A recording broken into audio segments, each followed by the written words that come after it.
काफ़ी लोगों में ये भी कन्फ्यूजन है कि कोविड के लिए हम एक्सरे कराएं या सीटी कराएं। पहली बात तो ये डिसीजन आपके डॉक्टर पे डिपेंड करता है, उसको पता है आपको सीटी कराना है या एक्सरे। लेकिन एज अ रेडियोलॉजिस्ट मैं आपको बताना चाहता हूँ कब आपका एक्सरे कराया जाएगा, कब आपका सीटी स्कैन कराया जाएगा। देखिए, जब पेशेंट हमारे पास सबसे पहले आता है, पहली चीज़ हम कराते हैं उसका एक्सरे। अगर एक्सरे पे पेशेंट का पता चल जाता है कि हाँ कोविड है, लग रहा है, उसका टेस्ट करा के पॉजिटिव कंफर्म हो जाता है, हम उसका मॉनिटर करना शुरू करते हैं एक्सरे पे। हर कुछ दिन पे उसका एक्सरे किया जाता है देखने के लिए कि वो आपकी लंग का डैमेज बढ़ रहा है या घट रहा है या उतना ही है। उसी बेसिस पे आपकी ट्रीटमेंट डिसाइड रहती है कि आपकी दवाइयाँ बढ़ानी है या कम करनी है। अगर बाय चांस होता है कि आपका डैमेज इतना इंक्रीज़ हो जाए कि पूरी की पूरी एक्सरे फिल्म पे इन्फेक्शन छा जाए, तो अब हम आपको सीटी एडवाइस करते हैं। फिर आपकी मॉनिटरिंग शुरू होती है सीटी के ऊपर।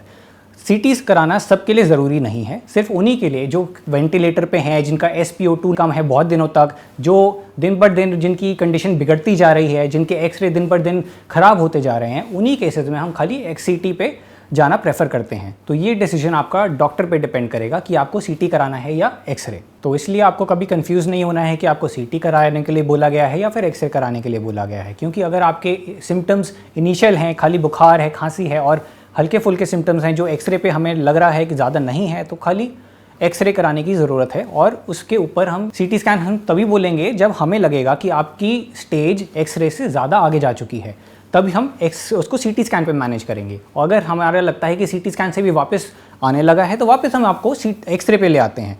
तो ऐसे करके हम ये एक प्लेटू होता है जो ऊपर जाके फिर नीचे आ जाता है। तो कभी भी आपको सीटी के लिए भी बोला जा सकता है, कभी आपको एक्सरे के लिए भी बोला जा सकता है, जो आपके डॉक्टर आपके लिए डिसाइड करेंगे। तो आपको घबराना नहीं है और जो भी आपको टेस्ट बोला है वो आपको टाइम पे कराना है।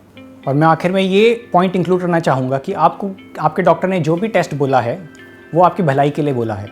वो आपसे ज़्यादा जानते हैं कि आपके लिए कौन सा टेस्ट बेहतर है। तो आप अपने जजमेंट को लेके कि मुझे ये टेस्ट कराना चाहिए, ये टेस्ट नहीं कराना चाहिए, कि उसने ये टेस्ट उस बीमारी के लिए कराया था, नहीं कराया था, ये आपसे ज़्यादा आपका डॉक्टर जानता है। तो आप जो एडवाइस मिली है उसको बिन नागा फॉलो कीजिए। ये मेरी पर्सनल एडवाइस है एज अ रेडियोलॉजिस्ट।